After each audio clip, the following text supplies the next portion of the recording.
thing. Oh. Oh wait, Hello. hold on. Sorry. That's all right. Is that okay? Here, just you move this way a little bit. There we go. There we go. There we go. That works. That works. That Okay. works. Let me get Okay. close to you.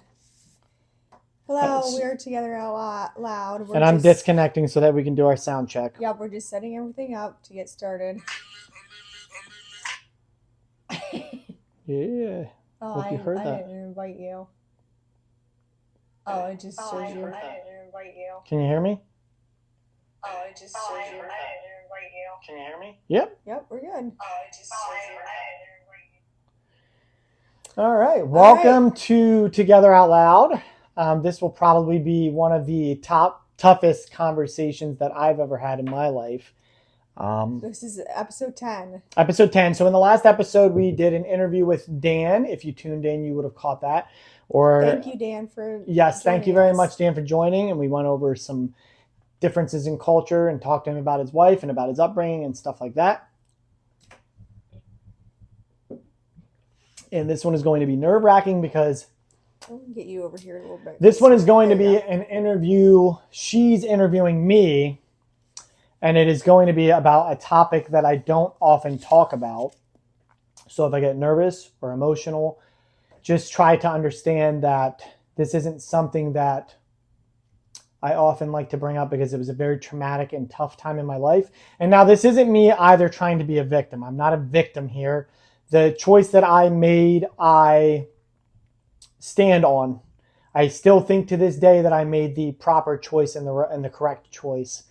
But, you know, you never know. You never know. So there's always this second guessing and stuff like that. But I kind of gave you guys a clue a little bit in the question. What was the question again? What's your opinion? What's your opinion between the relationship? Sorry, thank you. The relationship between child support and custody. And that is because here in Pennsylvania, as I said, there's no relation there. So the courthouse treats those both as separate entities. The reason that was the question is the topic today is going to be me signing off rights to my first daughter. Many of you don't know this. A lot of people don't know this. But I have an older daughter who's 22 years old. I'm going to try my best to not say her name or her mom or dad's name, the man who adopted her. So we can do like DP. DP and B. And B. Okay. So yeah, I'm just going to use an initial because also for her privacy. But I also like that I'm doing this because if she's curious and she sees this or hears this or something, she'll be able to at least get my side of it because, well, we'll get into that. We'll get into that. She did want to meet up, but we'll get into all that. But I guess where I'll start off from is from the beginning of my relationship with D. That's exactly what that was my first question. Just take us back to how you met and how everything kind of started. Thank you. Sorry. Our daughter walked in. Okay. Thank you. Deep breath. Okay. So again, this is a tough time. So we met and we started dating, and I was, I think, 19 when we first started dating. And a year in, D had gotten pregnant. I would say that was probably around maybe June-ish. No, I would have been 20. No. Yeah, I would have been. So yeah, 19 when we started dating, 20 when she got pregnant, because I know I was 21 when P was born. So she was born in January. And another reason why I don't want to say her name also is because from what I'm under the impression that I actually shouldn't even say she, they, I guess maybe I'll say they, because the last that I heard, they are transitioning or were in the process of transitioning. And I don't know, from what my sister told me, my daughter would like to be called Kent now. So I don't know, but I'm not 100% on that either. This is just the last thing that I heard. But sorry, back to the beginning. So P was born, and I was, I'm trying to think of my emotions. I'm going to try to take my time as I speak this time as well, because I don't want to just rush into saying anything that I don't think or don't feel or don't mean. Also, let me put my timer on too. You don't necessarily have to have a timer. Well, at least that way we know like Where where we're at as far as timing goes. Because we'll definitely touch on everything. Okay. I was elated. I was happy, but at the same time, I also was afraid. You know, it was my first child. But You were young, pretty young. yeah, I was young. But I will also this is also for her mother as well, because maybe she'll see this, because I don't think she ever understood truly who I was. I didn't understand truly who I was. B didn't, and neither did my daughter. None of us really understood. I don't think any of us understood, even they didn't understand who they were either. I'm giving everyone the benefit of the doubt here, of just like, it was a pretty tough and sticky situation.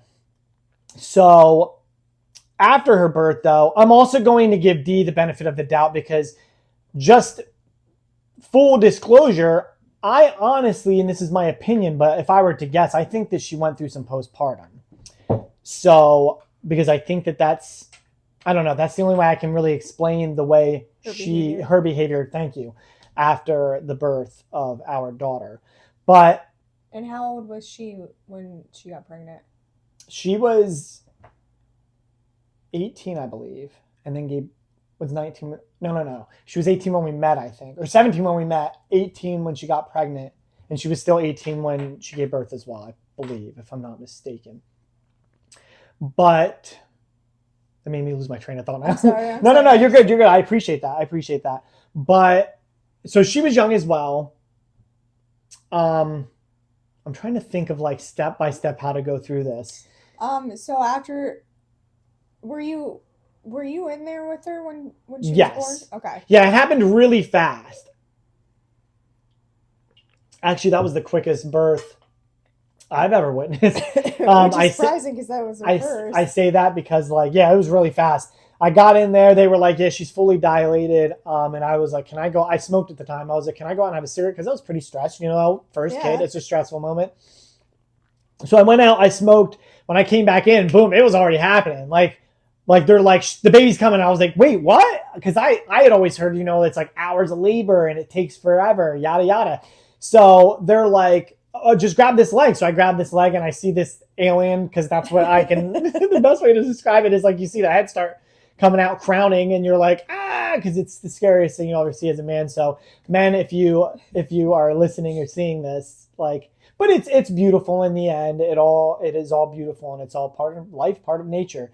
But I also, that's another reason why I wanted to talk about this, is just in case there are men who are going through the same situation that I went through, so they can see, one, that, you know, it can turn out okay. It can turn out great, because I love my life and I love the way everything turned out.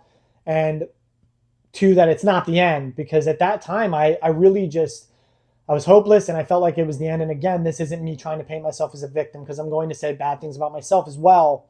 Negatives, good and bad things about me, good and bad things about them, that they did, that I did, everything that led up to this unfortunate situation. So when you say that you thought it was the end, you thought it was the end of like your life as you know it, your freedom? I thought it was the end of like, I mean, yes, I kind of thought it was the end of relationships for me. So, because I know you mentioned before that because as time moved on, she and I felt, at least, she and I had kind of known, like, this is over. Like, we're not going to be together.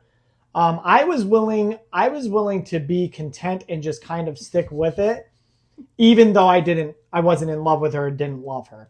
Now, that's not to say that, like, I mistreated her or she mistreated me. Well, let's go to the beginning. How about this? We'll go to where P is born. Okay. And she and I are living together in low-income housing. And we're also both working at the exact same place. We're working at a gas station. Oh, okay. So we are working at a gas station together, and slowly over the next 6 months, she starts to mom starts to just flake. She starts to randomly disappear. And again, I think that this might go back and relate to some postpartum depression. Okay. So she starts to flake, starts to disappear, and many nights, and this is me being honest, so if any of them watch this, many nights I was stuck by myself. I would show up after work and her sister would be watching our child, and I'd be like, where's the mom at? And she would be like, I don't know, but I gotta go. Goodbye. And she'd leave.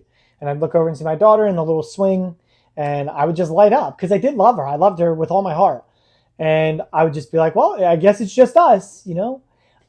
Now, rewind a little bit, because one big mistake that I made is when we moved into the low-income housing, I let her be head of household.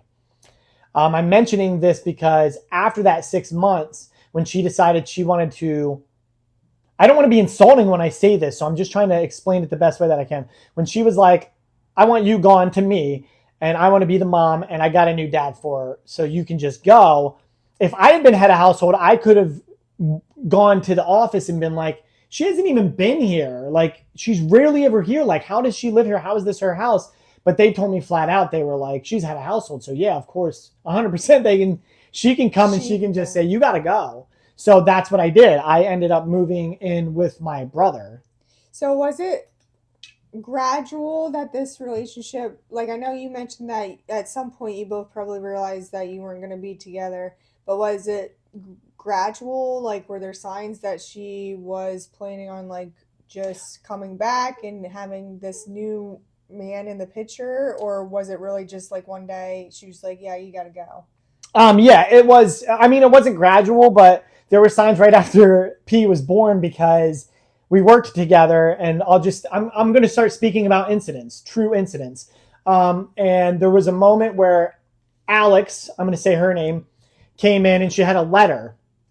And I would say maybe this was a month and a half in after our daughter was born. And she comes into the gas station where she and I are working, and we're working the same day, this day. And Alex comes in and she's livid and she's flipping out and she's showing this letter and she's like, you left this underneath my man's windshield wiper in his truck, blah, blah, blah, blah, blah. To mom. Yes, to mom and to me, both of us, because we were together at the time. Okay. And she's like looking at me as well. And she's like, what about you? Like, you don't care about this? And at this moment, I kind of was like, listen, and I did actually, I'll say exactly what I said. I was like, you guys have your own little like love triangle going on. I can't believe I said this. I'm not trying to make that a love square. So like, this is none of my business. Savage. She's laughing. Listen. But it's only because so like I just didn't. Alex was the new guy's girlfriend. Yes. Okay. So well, that's when she first started like going off with someone else. Yeah. This guy. I don't want. I'll say his. I'll just say B. C. I'll just say C. No. This is another guy. Oh, okay. So you'll understand. Okay. So C. Actually, I'll say his name. His name was Corey, and personally, if I'm. I never had anything against Corey, so I'm like, I don't think he'll bother or be bothered if I say his name, his first name, and nobody's going to find out anyway. Corey and Alex were together, and D was interested in Corey. Yes, D is sleeping with Corey, because that's what the letter said. So the letter was like, we had a good time, blah, blah, blah, blah, blah, and like kind of falling in love. And at that time, I'm just like, I was shocked by it, but also I'm like, I don't know. I didn't know what to do, because again, I was willing to be as content as possible and just try to make it work, because I always just wanted to be like, I wanted a family. So I was willing to just overlook all of this stuff. But another funny part, we never even talked about that. Like, we still kind of were living together, nothing intimate or anything like that, but we never got into a conversation of like, hey, what's going on with Corey? I just kind of like was like, well, I guess that's what's happening. So you knew that they were like kind of hanging out and stuff. Oh, I knew that they were intimate. No, not before the letter. I didn't know until after the letter. So you would probably expect that I would be like shocked by it and taken aback, like, and hurt. But unfortunately, I'm trying not to laugh about this. Unfortunately, I wasn't, just because I again, she was flaking. Yeah. So like, I didn't see her a lot anyway. So I kind of was a little suspicious that maybe she was doing other things. But I also, if I'm being honest, didn't care, because again, I wasn't in love with her. I was more just like willing, like we should continue the relationship and just settle because we have a child together. So that happened. And then later on, a couple months later, because she started backing off because Alex was going to fight her, basically, because she wanted to fight her that day. And I was just like, this isn't good. But I'm taking a drink quick.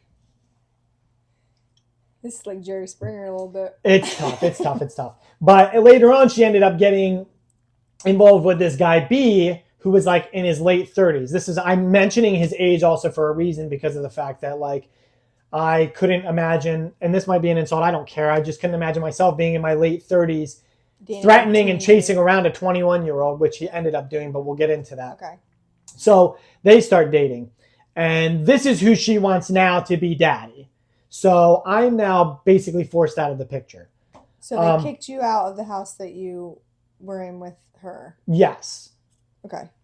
So I'm now kicked out of the house, paying child support, and I have to file for custody to try to get something. What was the okay? So you actually filed for custody. They didn't do it at the time. Correct, because of the fact that they handle it separately, and that's why I mentioned that in the question for the week, is what your guys' opinion is on that. Because if now I can answer the question myself. Mm-hmm. If I'm being honest, I think that there should be something related in there. I agree. Because unfortunately, you can pay for a kid that you'll never see.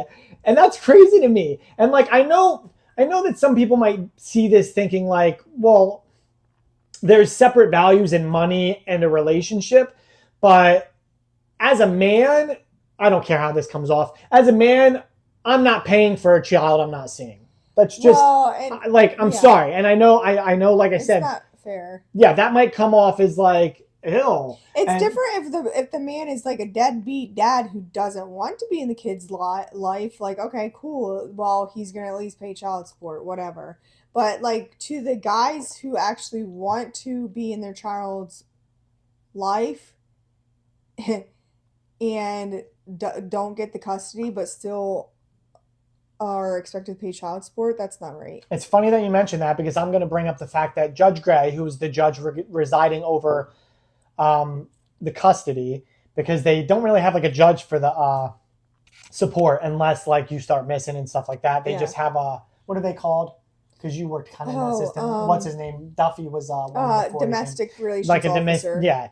So they just have that. And then if you start to get behind or anything like that, then you can end up with a judge and like it's a case and stuff like that. Yeah, it'll be a random. Yeah, it's a random person. But now, as far as custody goes, they have an actual judge. And because you mentioned that, I'm going to bring up the fact that when we first started getting into custody and stuff, would mention to D, hey, you should be happy that this guy wants to spend time with his child.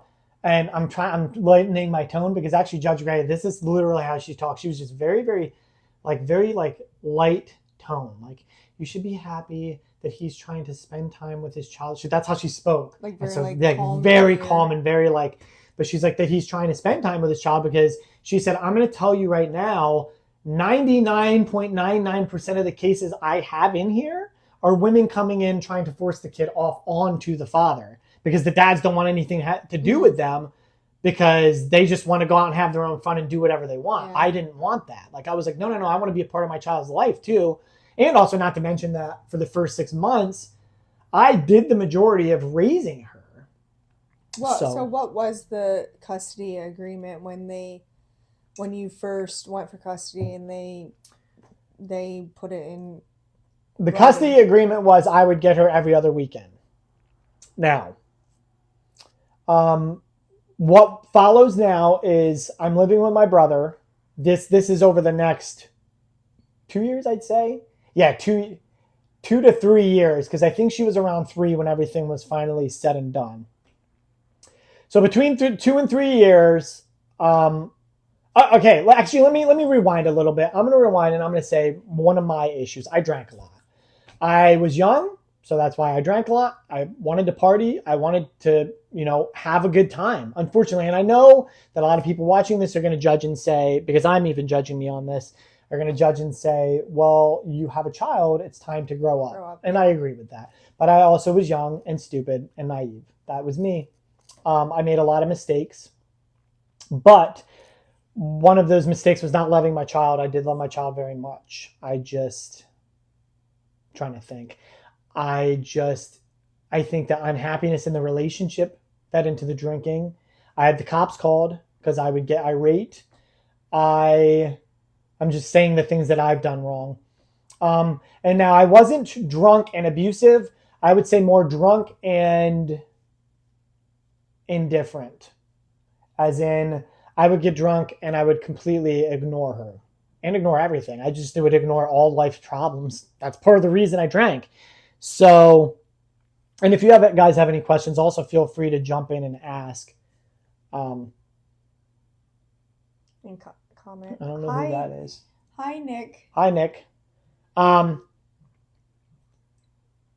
So that was one of my issues. I ended up having harassment charges pressed against me, which is any kind of touching that a person doesn't want. And I will explain also what happened with this. She was hitting me and I restrained her by putting her in a headlock, and I got harassment charges pressed against me. Did she get any charges? She did not, because I refused to press charges. They asked me if I wanted to press charges. And again, maybe that's me being stupid, but they said flat out, they were like, no, here in PA, there's no defense law. So you have every right to press charges too. But I was just over it. Like, I was just like, why? Like, it was a fight. It was an argument, whatever. She hit me. I didn't have any marks or anything. I see what you're saying, Nick.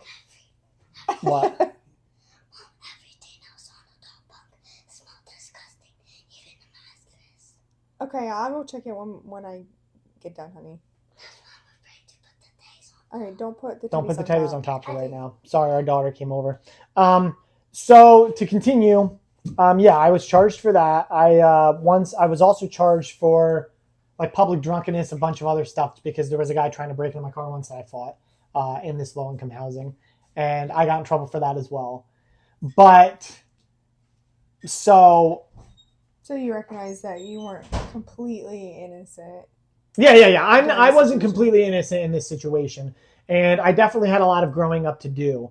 But when I moved in with my brother, I was trying my best. We still, Dee and I were still working together, and then we'll start getting into all of the other stuff. B would follow me around. Which is the new boyfriend. That's the new boyfriend, yes. He would follow me around. We would be playing basketball in Indian Park, and he would drive by with friends of his. And luckily, I always had a bunch of friends there with me, but my brother flat out told me, he was like, oh, what he's trying to do is he's hoping one of these times he drives by and it's just you and me and they'll jump us. And I was like, really? And he was like, yeah, that's 100% what he's going for. Because he did it like all the time. He would cruise by and he'd be like real low in his seat, just kind of peeking up over. And my brother ended up like chasing him down the street once for all of this. But so there was that. There was a moment where we were working together and she alleged that I threw a pencil at her. I'm leaving work at this time and he's there. And actually, let me rewind a little bit as well. B, I never had a problem with him. I got along with him. I liked him as a person. He used to come in all the time and get cigarettes. And I can't remember what else he bought, like a soda, cigarettes, and something else. He was like a regular. He would get gas, soda, cigarettes, whatever. And he would always like have a chat with me. We'd talk, whatever. So I also can't I don't know what she was telling him. So, but we'll get into, it's hard because I know I'm all over the place here, but it's because my mind's thinking and it's reminding me of things that like happened during it. How long were you still working together after you guys? I would say probably after we broke up, it would have been another 6 months. Oh, that would be very awkward and tough. She was terminated. Yeah, this isn't our slander because it's true. So she was terminated for stealing. And I can say that just because there was proof. Our boss, Melanie, was like, yeah, she stole. She got caught on camera stealing and then tried to not deny it. And she's like, and I had to like reassure her, like, we have a camera. So do you want to try again? And which Melanie was super sweet. She just gave her the option to resign. She didn't even press charges or anything. She was just like, I'm going to give you the option to just resign if you'd like. So she let her. So she wasn't terminated. My fault. Quit. Yeah, she quit, but she would have been. Is what I meant to say. Okay. But so yeah, it was another 6 months. But I noticed before I even found out that they were together in the earlier 6 months, they when he would come in, he would ask this Becky girl to wait on him. Like I'd be like, hey, what's up, man? I'd be cordial, friendly. Hey, what's up, man? You need your cigarettes, blah, blah, blah, blah, blah. And he'd look at me and he'd be like, she can get them. And like just real like angry. And I'm like, what did I do? And Becky would be like, I don't know. I have no clue. So he started being like childish towards me. And I still, at that moment, I had no clue what was going on until I found out that they were together. And then that's when I was like, oh, it clicked. Like I was like, that's why he was acting the way he was. So, But again, another, and I know I'm all over the place here. Another reason I'm doing this is, again, so P, if she sees this or hears this, she'll know my half of this, my part of the story. Yeah. So you don't know what they told her. Yeah, I don't know what they told her. And I will say this as well. Her mother was known to lie. Like, there was a lie that she told, my buddy Mike, a close friend of the family, and he came up to me one day and told me about this lie. They saw each other at a bar, and Mike actually was friends with her too. So he saw her at the bar, and he was like, "Oh, hey, what's up, D?" And she was like, "Don't you talk to me." And he was like, "What's wrong with you?" And she was like, dead serious. This wasn't like a made up story. You used to watch as he and his brother, me and my brother, you used to watch as he and his brother used to beat me up. Remember that time they threw me down the stairs and started kicking me? And when Mike said this to me, I started laughing. I know hitting a woman is not something to laugh over. The reason I laughed is because when he said it, I thought she was saying it as a joke. And he immediately was like, no, dude. She was dead serious. And I was like, wait. So she really thinks like this happened? And he was like, yeah. Like, in her mind, she's under the impression that this made up memory is in fact a reality. So much to the point that she didn't want me talking to her because she thought I was there at this alleged memory where you and your brother beat her up and I didn't do anything about it. So that might explain maybe a little bit of the difficulties in the straining in our relationship after I had moved in with my brother. There was a time when I was accused of burning her with cigarettes because she once walked into my cigarette with her arm and got a burn on it.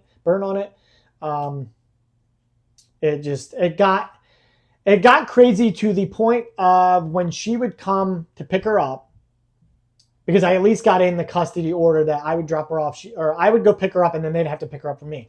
When she would come pick her up, I wouldn't even speak to her or B when they came to get her, whoever came to get her.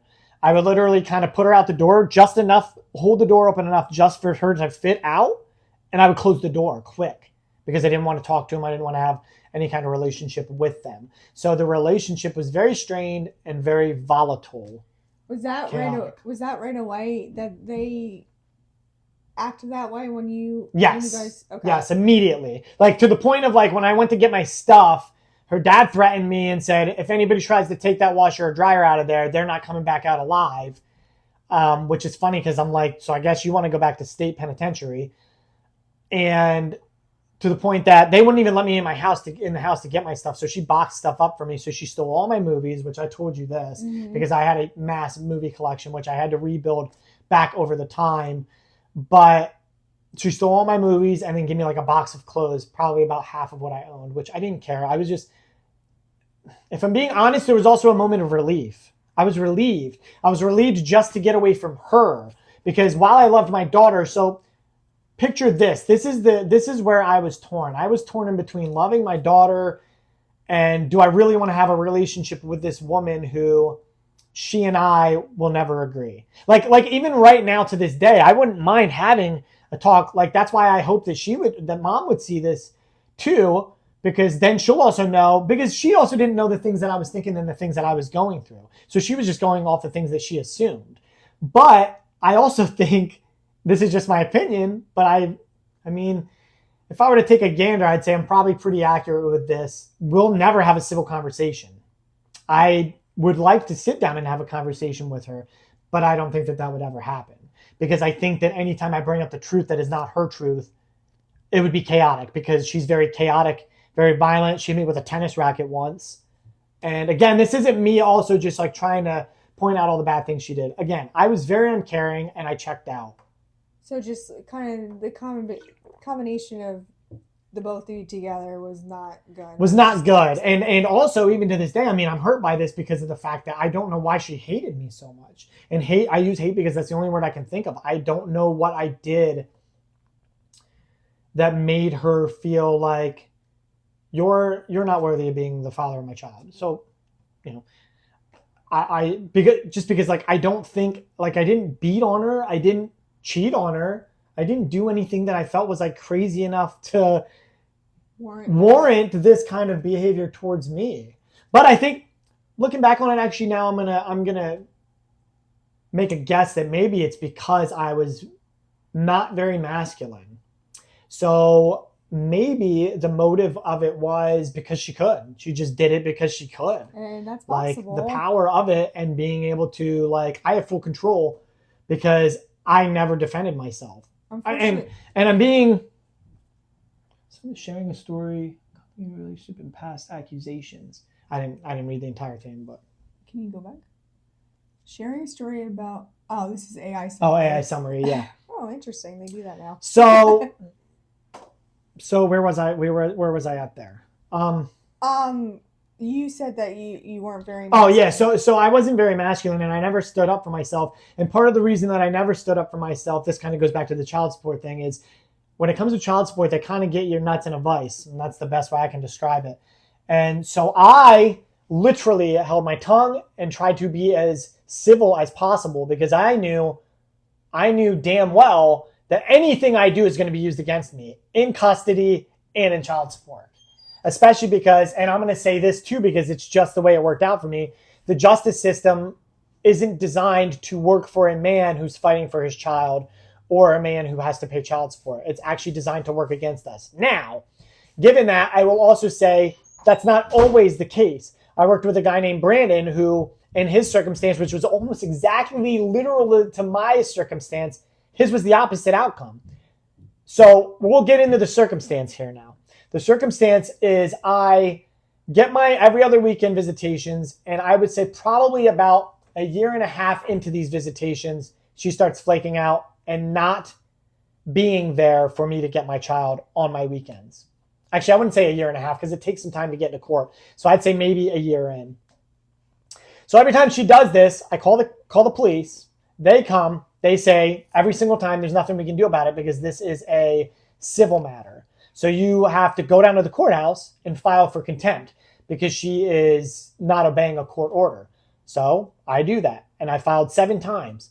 Every single time I go down to the courthouse, I file for contempt. I would take probably about 2 to 3 months. I go into the courtroom, and every single time Judge Gray would say the same thing. Well, you really need to be there for him when he is coming to pick his child up. And there were also times where I would show up to pick my child up and they were there. I could hear them inside playing, like loudly playing. And the cops would come and I'd be like, you can hear them playing. And they would say, yeah, but we can't break the door down. There's like nothing criminal here. And I'm like, how's it not criminal? You're not. I mean, you're breaking a court You're order. breaking the court order. And they're like, that's the thing though, is you like the only thing you can do is, it's almost like suing. The only thing you can do is sue. Wow. So I kept going into court.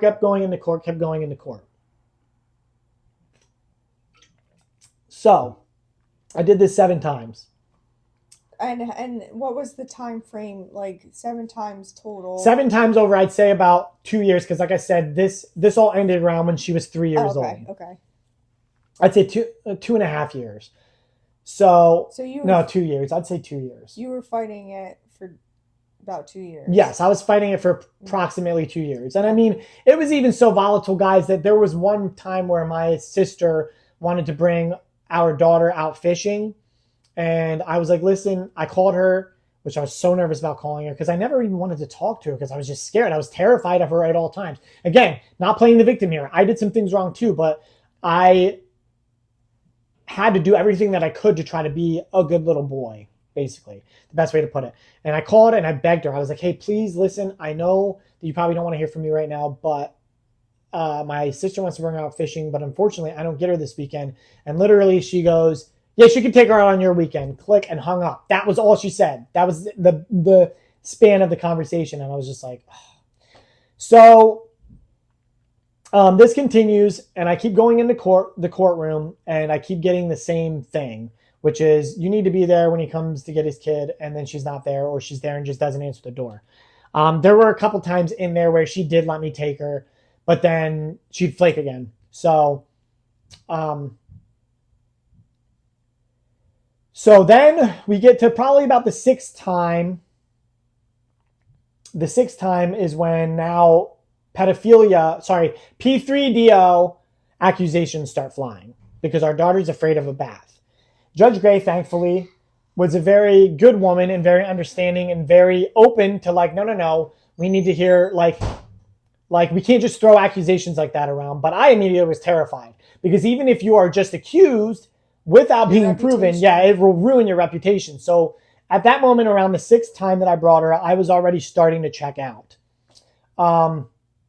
And at that time, she actually stormed out because she wanted me to be able to get no custody at all, no visitations at all. And Judge Gray, again, great woman, like she was like, well, these are just blind accusations. Like, these are just false accusations. You can't just expect us to just take these and run with them and not allow him to see his child. And she explained to her and me both. She was like, some kids are afraid of baths, which she was. She was terrified. I don't know why, but she would scream. I'm talking like top of her lungs scream, hated it. And anytime I would try, like, it got to a point where I just stopped trying to give her baths. I would grab her and I'd be like, okay. I guess your mom will give you baths. I only had her for 2 days anyway. So I felt like that's okay. So I was just like, I'm just not going to give her baths because she fights this. And again, I wasn't seeing her that often anyway. So she lost her mind and ended up storming out that day. Like, she was like, I can't believe you're going to let my daughter be in danger of this guy who's molesting her and yada, yada, yada. Sorry if I can't say the M word. She stormed out, and Judge Gray looks over at me and she goes, I really feel sympathy for you. I'm really sorry that you're going through this. And I was like, thank you. I appreciate your sympathy. And she goes, this all seems very chaotic and very volatile, like a very bad relationship. And I said, you have no idea. Because she didn't, like, I even was trying to stay civil to the point of, like, I wasn't bringing in notebooks and saying everything that she did. I just was like, I just wanted to see my kid. That's all. Like, I'm not trying to bash her. I'm not trying to tear her down. And even at the very end of it, the 7th time that I brought her in for contempt, and this time I got an actual court and a different judge. Can't remember the judge's name, but a different judge, because Judge Gray apparently got so upset with, like, how often it was happening that she was like, I'm going to move this up into a different court and somebody's actually going to see your case. So I'm in there and I ended up flipping out, and there were some swear words and stuff, and you probably shouldn't do that in a courtroom. But the judge wasn't too bad in the beginning. Like, he was like, what do you expect me to do? Do you want me to throw the mother of your child into prison? And I, being sympathetic, I was like, no, like, she is the mother of my child. Like, absolutely not. That's the last thing I would want. But, like, something needs to be done. Like, you can't just keep slapping her on the wrist and saying, you need to be there when he comes to get his kid, because she's not listening to that and she's not doing what she's told to do. So, but there was some more swear words and some screaming and yelling after that. And he banged his little gavel and he said, careful, or I'll hold you in contempt. And I said, good. This is so bad. I was young, I was dumb, I was immature. Good, hold me in contempt, because apparently that doesn't mean anything since I've been filing contempt for her 7 times and you haven't done anything. So if you hold me in contempt, what are you going to do? You're going to slap me on the wrist like you've been doing with her? And then they ordered me out of the courtroom. So I left the courtroom and I'm sitting in a chair, and she comes out with P and sits in the little bench across from me, and she's crying. The waterworks, she's crying. And I say the waterworks because she was also crying in the courtroom about the P3DO stuff and all of that. Which, again, thankfully, the one thing I can give the justice system in this matter is they didn't take any of her claims seriously. But I'm sitting in this bench across from her, and sorry, this is going to get emotional for me because this makes me sad. And she's sitting in the bench across from me, and So she looks up at me. The reason this hurts is because I'm not some kind of monster. Like, I just wanted to see my kid. That's all it was. But the way she looked at me and the thing that she said to me, sorry, made me feel like I was some kind of like I was some kind of a monster, and like I deserved what was happening to me. But what she said to me was, please just leave us alone. Please, I'm begging you, please just leave us alone. Like, she's happy without you. She doesn't want, now she's talking about our daughter. She's happy without you. She doesn't want you in her life. She doesn't want this. Just please leave us alone. And I looked at her. I'm crying more about it now than I did then, because then I was angry. I was mad. I was so angry. But now I'm hurt. But I looked at her and I just went, okay. And I that was it. I gave up. I was like, I'm done. So I went home that day. We did speak on the phone. I called her and I said, I know that you don't want to hear from me ever again. You want me to leave you alone, but how are we going to go about this? Because in Pennsylvania, they have a no child left behind law, which means like you can't just, and other men that may be listening will know this, you can't just sign off rights to a kid. I can't just be like, nope, not my kid. Someone else has to adopt them because someone else has to take on parental right. That way, if anything happens, because someone always, I'm laughing because this is a crazy law, I think, someone always has to pay child support. Like no matter what, there's got to be someone who's got to pay. So in order for me to sign off rights, someone else has to adopt her. So I was like, because of that, I don't know what you want me to do. And she says, I will go down to the courthouse and I will put a stop to the child support tomorrow. And you'll get papers eventually with that B is going to adopt her. And I said, okay, second question, you guys have to be married. And she said, yeah, I understand that. We're going to get that taken care of as well. So I said, okay. And again, it hurt. It hurt me more because I didn't think that I was the most terrible, disgusting human being in the world. But this made me think maybe I am. Maybe I deserve this, and maybe I am the most disgusting, terrible human being on earth. And I don't deserve to see my kid. So fast forward, a few months pass, I get the letter to sign off rights. And I don't go. I just sign the paperwork and I mail it in. Now, the reason I didn't go is you've already won. You've already won. The only thing me going is going to do is hurt me even more. So I made my own decision of, yeah, I'm not going. The reason I'm mentioning this is because I got hatred after this because of the fact that like everybody's like, you couldn't even be like people around town, because word gets around, or like he couldn't even be a man and go and actually look her in the face as he did this. And I was like, what am I looking in the face? I need to go down there so they can rub it in even more that I suck and that I'm a monster and I'm the worst person ever. Like, I'm confused as to like, because even she mentioned this. She mentioned that she was upset that I never showed up. And then so that mentally screwed me even more just because I'm like looking back on it, I'm like, wait, so did you want me to fight? Like I'm so confused right now because the way you looked at me and the way you made me feel was like, I'm the worst person in the world and your life and her life is going to be way better without me in it. So that's what I wanted to give you. And of course I'm not going to go there and just be belittled even more than I've already been. I'm done. Like I'm done. Like that's it. And again, looking back on it to this day, I still think I made the right choice. The reason I think I made the right choice is because there is no inkling inside of me that thinks that we would have ever been able to be civil. Ever been able to be civil. Now, one of the sad parts is they did end up divorcing and B actually ended up with custody. The stepdad. The dad. Yeah. The stepdad, the new adopted father, ended up with custody. So that hurt just because I was like, man, maybe if I fought a little bit, maybe that would have ended up as me. I want to rewind a little bit just to go to Brandon, the guy I worked with, his story. Same exact thing. Contempt 7 times. Same exact thing. And because I shared my story with him once, and he was like, but because this was still early on, and he was like, but you want to know the crazy thing?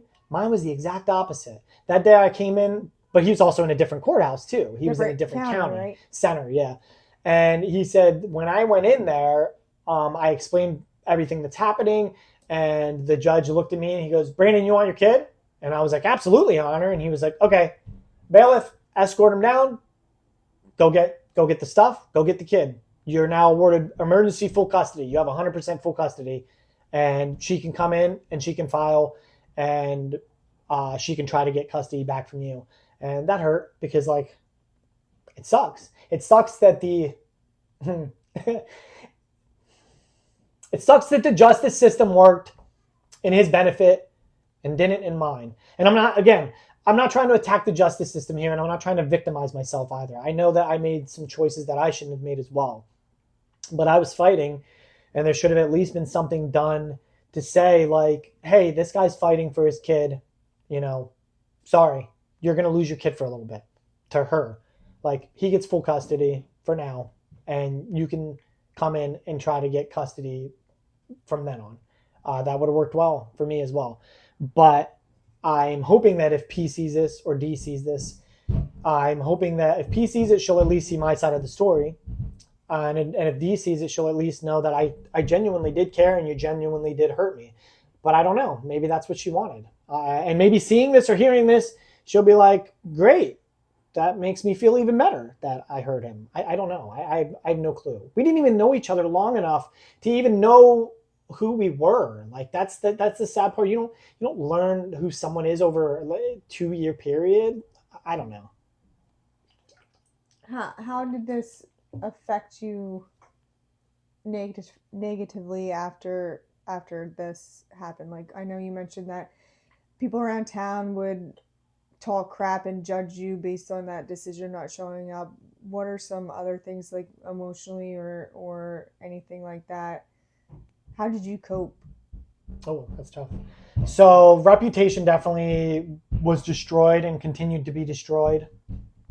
I had my own friends, Mike, one day when he was angry at me, he was like, how could you, sorry, I'm sorry. Don't ever apologize. He was like, how could you look that darling angel in the face and just be like, yep, I'm done. I don't want anything to do with her. So that hurt. My brother hurt me. My own brother hurt me once because he said something similar. He was like, it was when we were in an argument. He was like, you know what?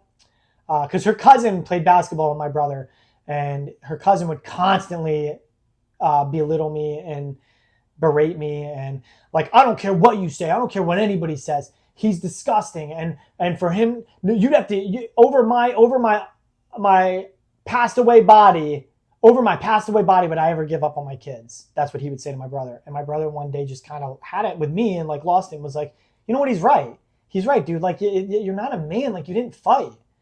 But so that hurts, and I'm sure, and even the reputation itself hurts. But I'm sure you have said stuff to yourself about. Yeah.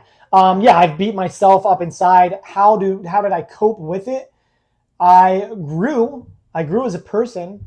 I grew into the man that I am today. I admit mistakes. I admitted all my faults and all my flaws and all my mistakes.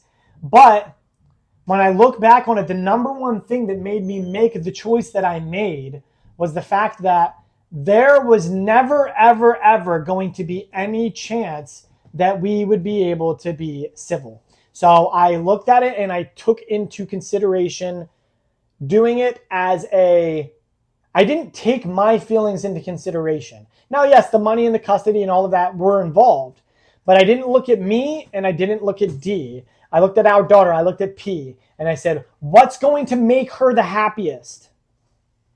What's going to make her the happiest? And you felt like the drama between the adults was just going to cause her more trauma. Yes. So I considered it and I said, you know what? She's going to be a lot happier with D and B and not me involved in the picture. Because with me involved in the picture, all we're going to do is continue to fight and argue and have chaos, because it was just chaos. It was always chaos. And don't get me wrong, I will also admit that it was partially me as well. I wanted peace. I'll admit that part of it. I will admit that I wanted peace because that's what I've been searching for.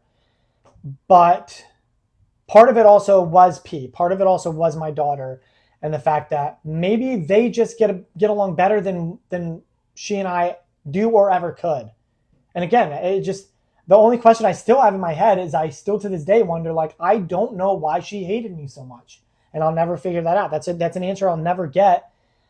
But because I genuinely at the time felt like we can just share custody and we can be separate parents.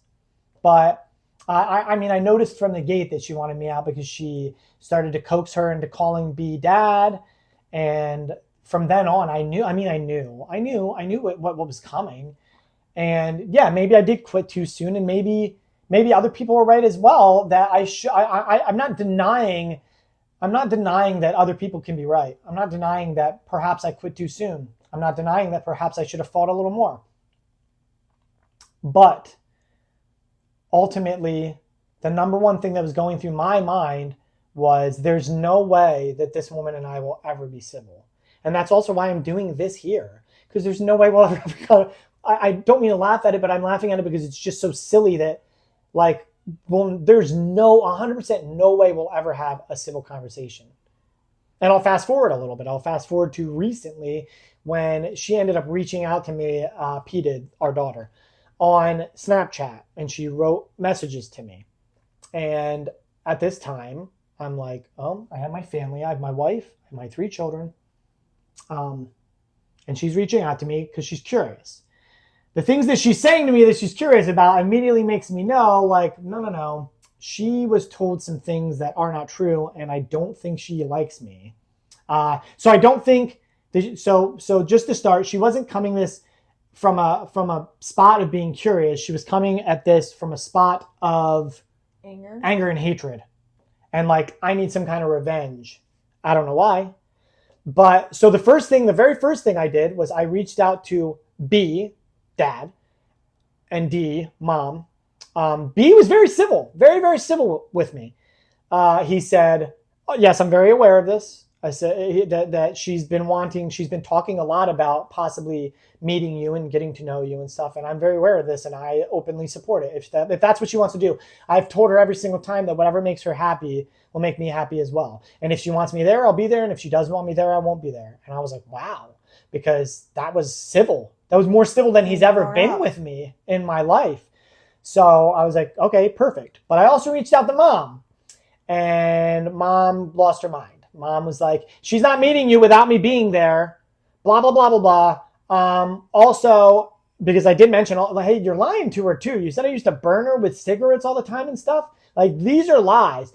And her second response was, we never said anything to her. We never even talked about you. We've never said a single word about you. We've never even spoken about you. You are out of our lives. So, like, why would I ever have any reason to bring you up? And I was like, okay, I'm just saying the things that she's saying to me. And then she like responded with like, maybe she has memories of you burning her with cigarettes. I'm like, okay, if that's, I guess. So get back to the conversation with her. She is now like angry because she's angry that I reached out to B, not her mom, not D. She's mad that I reached out to B. This time they're not together. At this time they're not together. No, because she ended up going with another guy.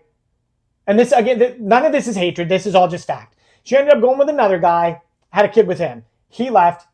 He has full custody of that child. And then now she's with that.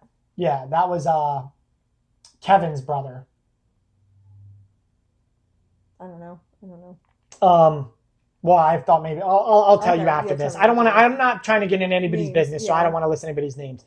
But Kevin, his brother, it starts with a J. But anyways, so yeah, he ended up with full custody. So, sorry, I'm trying to get back to the point I was. And then now she's with another guy, and I believe she has a kid to him. And again, none of that is hatred. I'm just saying like the order of events that ended up happening, the order of events. So, excuse me. So she doesn't want her coming to see me without her and new stepdad there. Excuse me.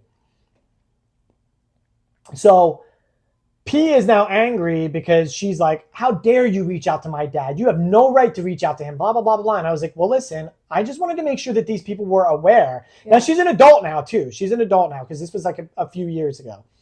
I just wanted to make sure that they were aware, like, what was going on. And so I was willing to meet. But here's the thing, as I said, I want someone with me as well. So can I bring my wife? She said no to that.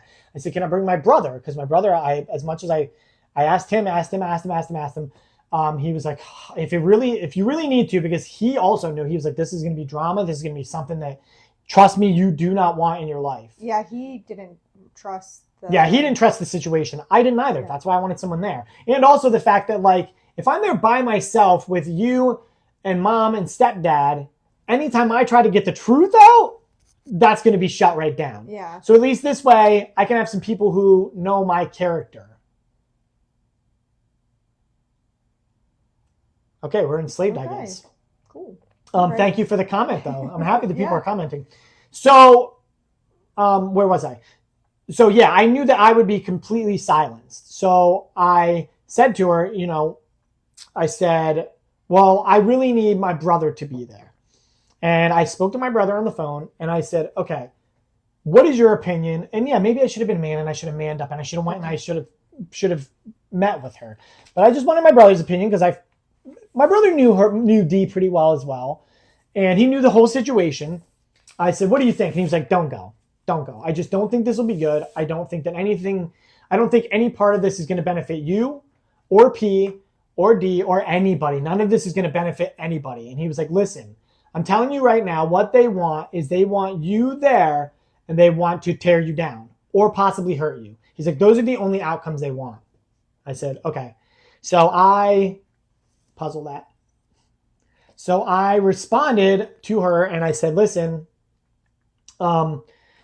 I'm sorry, I'm not going to come. And she responded with a long paragraph before blocking me, a long paragraph of just how terrible and awful I am, how she's going to be a better man than I've ever been, how her family taught her how to shoot and how to talk and how to be a good person and just like a bunch of random other stuff. Well, actually, let's rewind a little bit. Before that, like she was kind of begging, like she was like, why can't you just come see me? And she's like, are you really that afraid of a child? You're afraid of a girl? And I was like, it's not. I just don't think that it's a good idea. And then it just continued like insults, like really, like you're a coward. You don't want to come see me. And I'm like, I just think it's best. Because again, I think if she reaches out to me and it's from a place of curiosity, I'd be more than willing and more than happy to go see her. And I'm saying this also in case she sees this or hears this. But coming from a place of anger and hatred, I don't think that that's going to benefit me or her or anybody. So I was like, yeah, I'm just not going to do that. But I feel like I made the right choice because, like I said, she went on a rant of how like she's better than me in every single way. And basically like, I'll show you. And it's like, well, if you hate me so much, why do you even care what I think? Why do you want to show me anything? Why, like, is it just, part of me is curious again, like, did they pass their hatred onto you so much that now you have to hate me as well? I don't get it. I don't get it. Like, can we be civil? Can we talk? Can we have a conversation? So, I mean, if they taught you how to be such a fine adult and such a fine person who knows how to have conversations and stuff, then why wouldn't you be able to have a civil conversation with me? And also, why did you block me on like every single platform? Like immediately, just block. And I'm like, that's fine. That's fine. I guess I deserve that. I had a similar angry outburst because I didn't have a really very good relationship with my dad in my teenage years. And so I sent this long letter about all the things that I accomplished without my dad. So it was purely out of anger and purely out of like, I don't need you, because it was just anger and hurt. That's what it was. So I'm hoping that like they are at a point now where they let the anger go and maybe it will be. Oh yeah, sorry, I kept calling her she. That's fine. Oh, that's how you. Well, because you just said they, so I was like, yeah.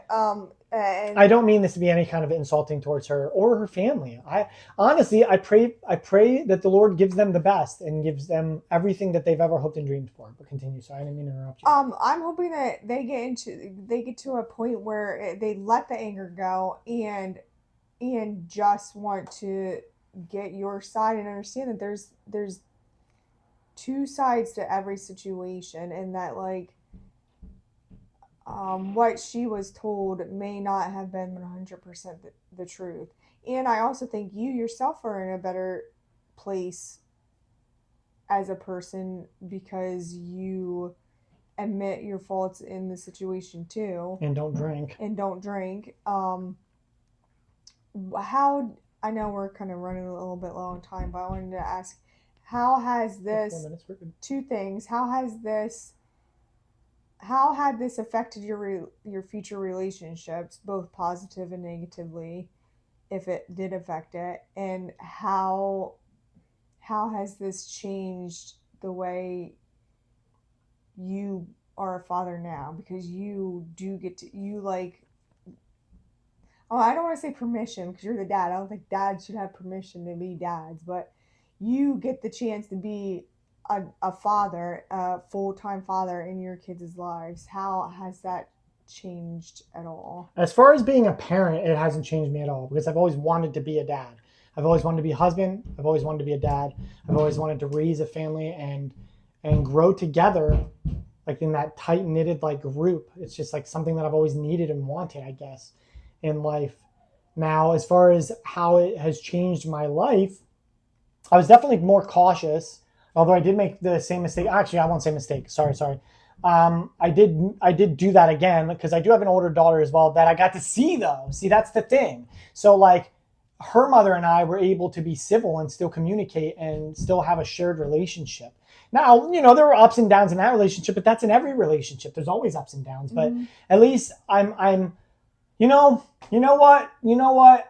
If Stacy ever sees this, I'm going to give you a little credit here. And the reason I'm going to give you credit is because this just popped into my mind and I think it's true. Thank you, Stacy. Thank you very much. And the reason I'm thanking you, sorry, I'm getting a little emotional here, but I'm thanking you because I truly am thankful. Thank you for giving me an opportunity. Because I do think, even though that she and I didn't work out, I am at least grateful because I feel like Stacy restored a little bit of that peace that I was missing at that time. So I think it was 23 when she and I had a kid together. But I'm not 100% on that.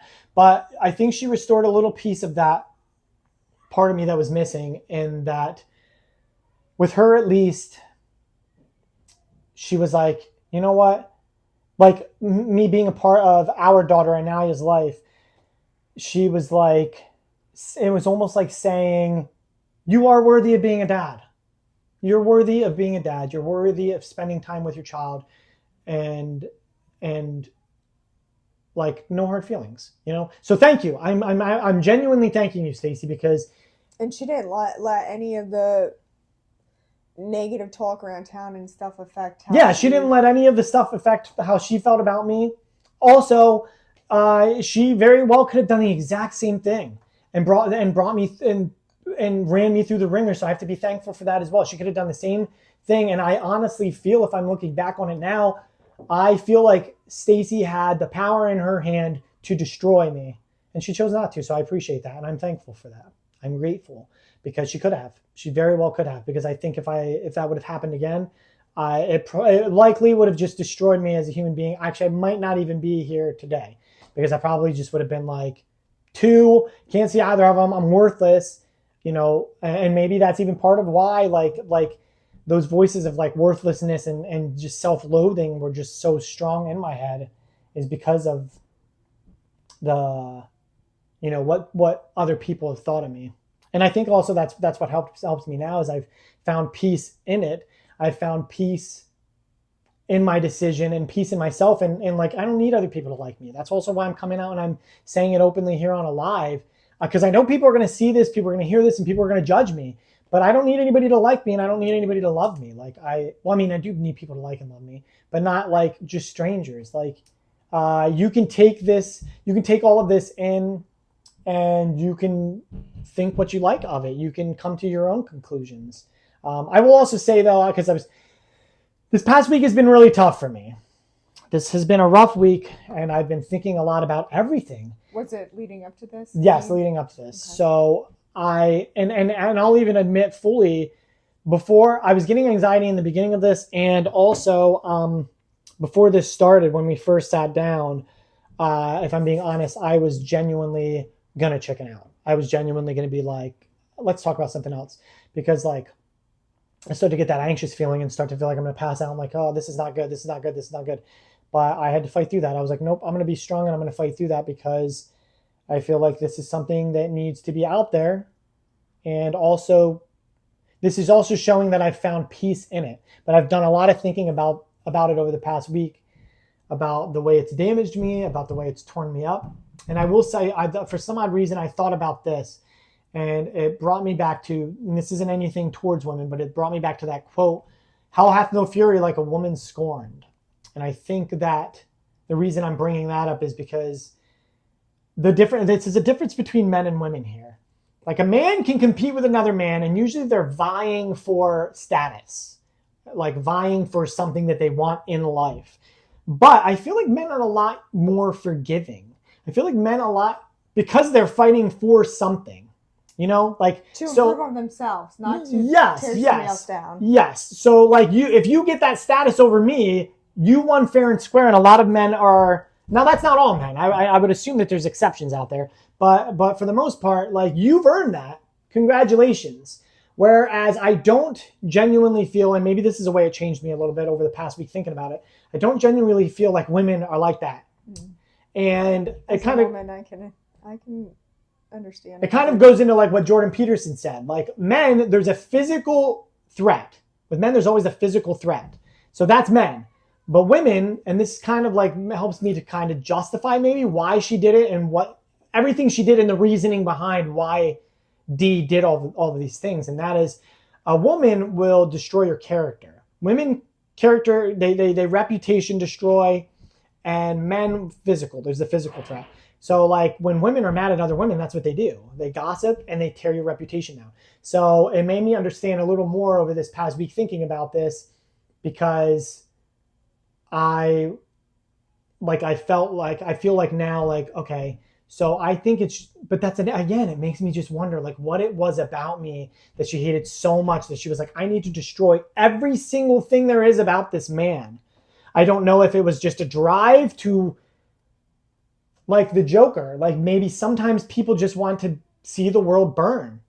I don't know if it's things that I did that made her feel that way towards me, or if she's just one of those people that just wants to see the world burn and just like maybe finds pleasure in schadenfreude, pleasure in other people's misery, and maybe just finds pleasure in like the fact that possibly like I tore this man apart. I tore him down and I ripped him apart. And man, am I strong and powerful. Like maybe it's like maybe that makes her feel good. It makes her feel powerful. I don't know. These are questions that I'll never have answered, but those are the two sides of the seesaw to me, two sides of the scale that I'm torn between, because I don't know which side of the scale she comes down on. I don't know if it's just like joy and just like it really made her feel good to want to do these things, or if like, because I also understand, and I know that this is going on for a while. We got a lot of people watching. Thank you guys for joining and watching. Let me go back a little bit to, I also understand that there's a deep, deep hurt in someone not loving and caring about you. I was just going to ask. I'm mentioning this because of the fact that maybe possibly the hatred stems from, maybe it's not, I'm going to give her the benefit of the doubt. Maybe it's not just that she's vile and wicked and hated me because that made her feel good. I'm going to give her the benefit of the doubt and say maybe her hatred and her wickedness and her vileness came from my indifference and my lack of ability to love her as a person. Because I will also admit that while I didn't love her and while I was indifferent, maybe I could have handled it a better way. Maybe it made her feel valueless because of the fact that like, oh, this guy's just willing to stay with me because we have a kid together. So I feel like, yeah, maybe that hurts. And I'm sorry for that. If that is the way that she felt, I'm sorry for that. And I'm sorry if anything that I did, I'm genuinely sorry if anything that I did made her feel like I was some kind of monster or some kind of animal or some kind of demonic villain that deserved the things that we went through together. I'm going to say that because I'm not going to be a victim. I'm not going to say like, these are things that she put me through because she hated me and was terrible. Because again, I played a portion in that as well. And also, that's something that we often talk about on here, but I'm going to bring it up again. I'm going to go right back to it. Open communication, guys. Yeah. I feel like maybe our situation could have changed a little bit and maybe would have been a little different had either one of us been honest. The truth shall set you free. Jesus, wonderful quote from Jesus. And neither of us wanted to address the truth. Maybe she was hurt. Maybe she just didn't feel like maybe she was hurt and scared and didn't feel like coming to me would have helped with any of that hurt or fear. Again, I go back into the postpartum depression as well. I think that had a lot to do with it. So this is me healing, guys. This is me healing. I say that because I'm being genuinely honest, because I genuinely am speculating, trying to figure out what it really was. And I'm genuinely being honest when I say I'm sorry if any of these things were the reasons that led to everything that unraveled. Because maybe she could have came to me and been honest and been like, hey, I don't feel like you genuinely care about me. I don't feel like you're romantic, and that's why I'm cheating with this guy and doing things with these guys, because these guys are making me feel loved and wanted and desired. Or possibly the truth could have set me free, and I could have come to her and said, hey, I'm not really into you. I'm really not. Like, I'm not. I know I'm saying I want to stay together for the kid, but maybe that's not the right choice either. Maybe we should split up. I don't know, And that's kind of... But I definitely don't... Sorry, I don't mean to interrupt you. I definitely don't think the answer was, I'll just continue a relationship and just, I guess, kind of ignore her existence, which is maybe what I did. Yeah, I was going to say, from a woman's standpoint, at least for me personally, and maybe a lot of people feel this way, it's much better for me to hear the honesty, even if it's negative, even if it is saying like, I don't love you, I don't want to have a future with you, than to act indifferent and ignored, because it definitely feels like you're not valued, you don't matter at all. At least give me the respect of telling me the truth, even if it's gonna hurt my feelings. And maybe even that was part of the lack of masculinity too. Like, I just didn't have the balls enough to come out and say it. I just didn't have the balls to come out and be like, hey, this isn't gonna work. Yeah, maybe a part of you was afraid too, because like you said, you wanted a family, and Yep. and you didn't want to. Maybe you're afraid of that being alone. I think another part of it also was, like, I've heard so many stories where like men lose out on their children and just lose that opportunity. So I think there was a fear in that as well. Like, I very much openly admit that there's definitely my mind definitely goes to like women win it all when it comes to like custody and stuff like that. So there definitely was a huge fear in there of not getting to spend as much time with my child as I want and being able to be a part of their lives as much as I want. So there's definitely a big fear in that. So again, I was just willing to go with whatever it was. Like, I was just like, it doesn't matter. I'll do whatever it takes. Like, just, but maybe, I think, yeah, definitely. I think honesty probably would have definitely helped it. Mm-hmm. Yeah. And honesty and not being afraid of like ending up on your own for a while, because maybe she was afraid to be alone too, because she like went to different relationships instead of taking the chance to be by herself. You never know what drives somebody and what traumatizes somebody to act a certain way or to make certain choices. Well, their parents, I'll go back to also, because I think that this might be involved. This might be part of it as well. Her parents had a very volatile relationship, mm-hmm. because dad was in state prison because of hurting her mother so bad. Oh, so and I would assume he had to hurt her pretty bad to go to state prison for it.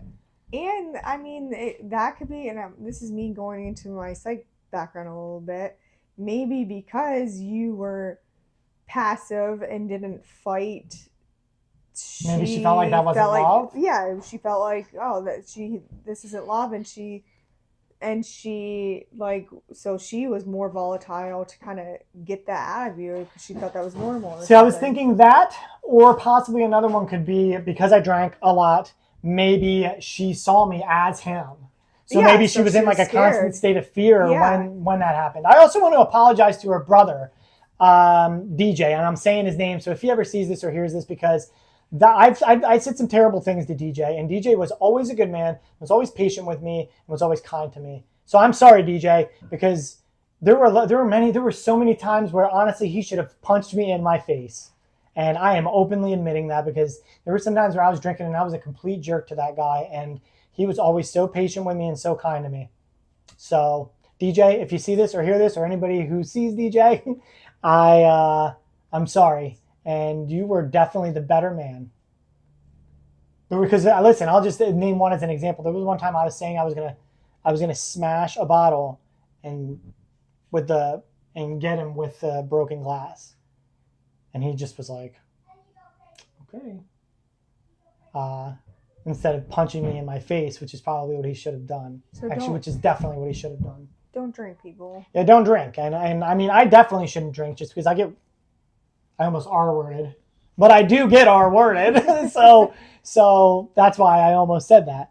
But I appreciate everybody for tuning in and listening and watching this.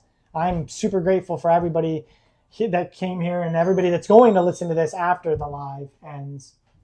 Yeah, and this was not easy for me. I wanted to say two things quick.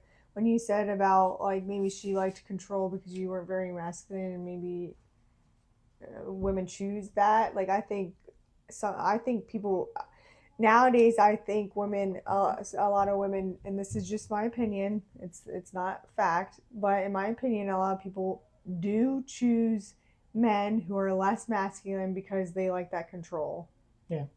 I'm the opposite. I like the man to be in control because growing up I had very blue collar men in my life and they were the head of the household. And then another thing I want to say is I'm just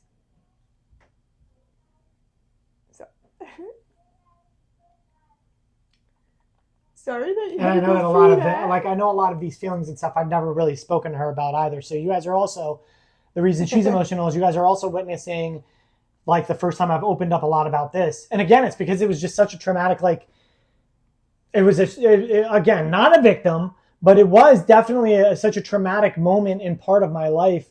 And as a man, like I feel like I got to bury that and hide that and keep that down in because I'm less of a man if I let it out or whine about it or cry about it. So it definitely feels good to get it out in the open and it's definitely freeing. But go ahead, sorry. I just want to say that I'm sorry that you went through that and that you felt like a monster because of how she was reacting to you. And I'm proud that you were vulnerable in telling your story. I'm also proud that you've accepted some responsibility in it. And I also, I pray that the other parties involved, including your daughter, get some kind of peace or closure, whether they just accept that there's other sides to the story or they accept their part in it, or... Yeah, because some of the things that I said here, they probably... I know. I mean, I would assume... There's just an assumption. I would assume Dee probably would not be happy about it all. Well, I mean, I hope that she can But these are truths, and the truth shall set you free. Right, and I hope that maybe she has changed the way you have changed. And looking back, and even if she never admits it to anybody, I hope that she at least sees, like, you know, I could have handled that differently as well. And maybe even part of the problems was because I strayed from Christ and was drinking and all that. That probably fed into it as well because, like, it's very easy to convince me that I'm a monster and terrible and horrible and worthless when I don't have Christ to fall back on. And at that time, I mean, I believed in Jesus and I feel like I was saved.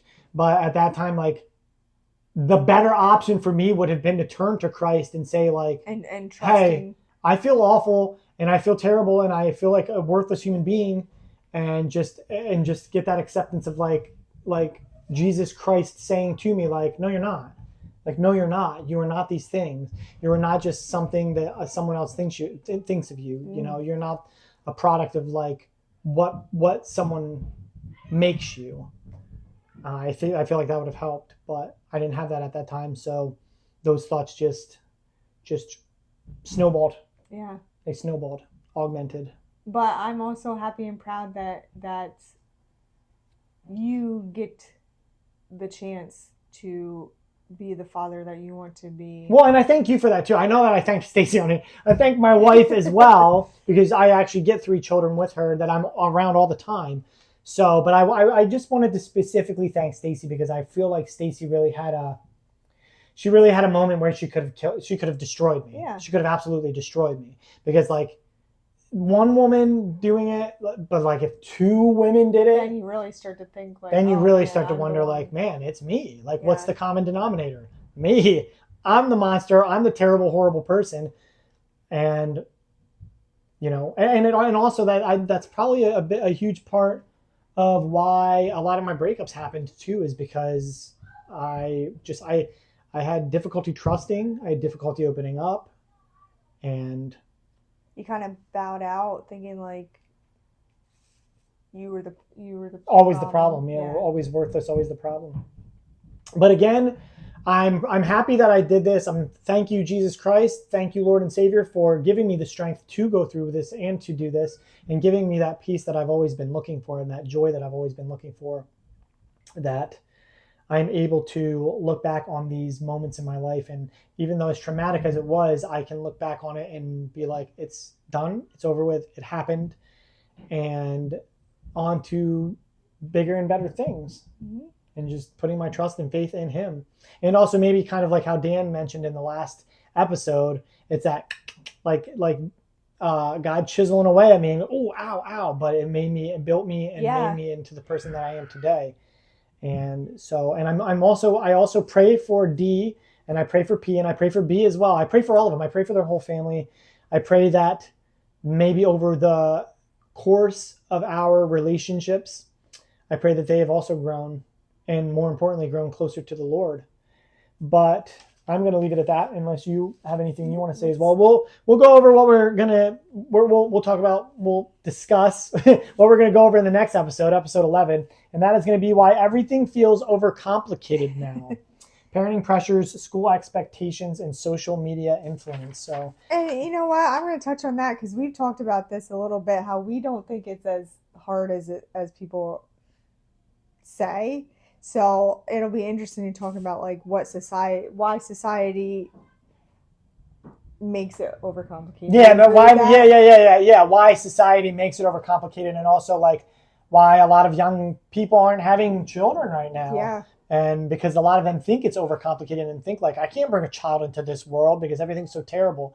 That's kind of a little bit to do with pessimistic thinking, but we'll get into that. We're not going to get into it too much today, but I thank you for everybody who follows us and listens. Again, remember to follow us at Together Out Loud on TikTok, YouTube, Instagram, and Spotify. And you can check this episode out again.